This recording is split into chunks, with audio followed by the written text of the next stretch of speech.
Please feel free. Though outsiders, you helped us solve one of the greatest mysteries in Fontaine, and it would be my pleasure to return the favor. So, at court, the bad guys referred to that special water as water from the primordial sea, but what is it really? Truthfully, that name is already quite accurate. I can only surmise that Vacher and his ilk only learned of its nature and existence after extensive research. There used to be a special sea on the surface of this planet. The nature of its seawater was rather different from that of the sea we know today. Most of Tevat's life forms were first born in that special sea. You could say it nurtured much of the life on this planet. Huh. So it really was where everything began. It makes sense to call it primordial then. But today, the primordial sea no longer exists on the planet's surface.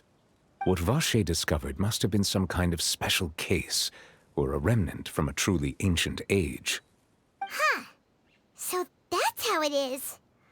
Oh, you really know everything, Monsieur Neuvillette. But if that's the case, then why would people, at least people from Fontaine, dissolve in that kind of water? Indeed. Why would the primordial sea, which was known to engender and nurture life, suddenly reverse itself and devour life instead? To be frank, that also doesn't match my understanding of this world and its laws. There must still be some unknown secrets around the people of this land. Is there anything else you'd like to ask me about? That the sea levels will rise and everyone will be dissolved in water, leaving Furina crying alone on her throne, but the sins of the people will be finally washed away for good.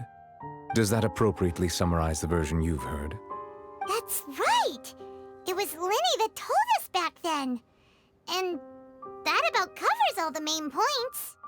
Yes, up to the present, I think we reached a point where we have no choice but to confront this prophecy directly. Rumors have it that this prophecy is rooted in the last words the former Hydro Archon left to the world before she passed away. A prophecy? Of the former Hydro Archon? Wow. This is the first time that we've ever heard of it. Two parts of the prophecy have already proven correct. The rising sea levels and the ability of the people of Fontaine to be dissolved. We should be more vigilant and stay on the watch for further signs. Speaking of the prophecy, Furina has also always taken it quite seriously. Indeed, she has been collecting information and intelligence from across Tevat for this purpose. If the rumors were true, then perhaps this prophecy is the conundrum left to Furina by her predecessor. But with Furina being the way she is, can we really trust her to solve it? Is there anything else you'd like to ask me about? Your sibling, another blonde-haired traveler. I'm sorry, but I've never seen anyone who matches that description.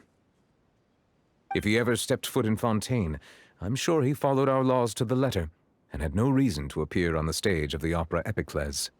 Is there anything else you'd like to ask me about?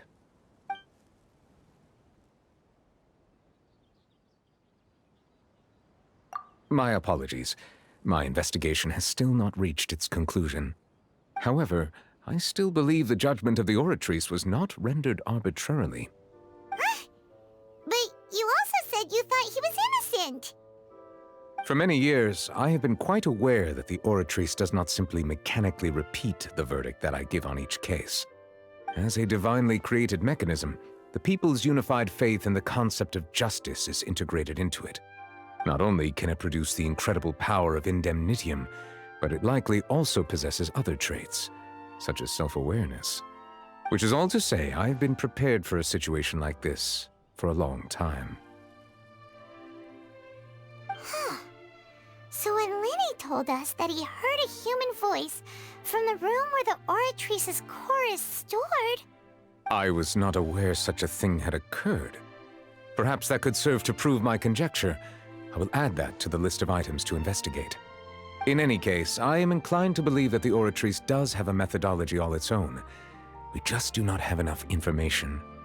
Based on Furina's reaction, I doubt even she had any idea what was going on. She managed to bluff her way through it, though, with Their time-tested twin tricks of bravado and drama. While we do intend to get to the bottom of this, for now, we regret to say that the Fatui Harbinger will just have to bide his time in the fortress of Meripede. If we did incorrectly convict him of crimes he did not commit, we will most certainly compensate him to the fullest extent allowed by the law. If you ask Paimon, the only compensation he'll want is a no-holds-barred fight with you. Is there anything else you'd like to ask me about?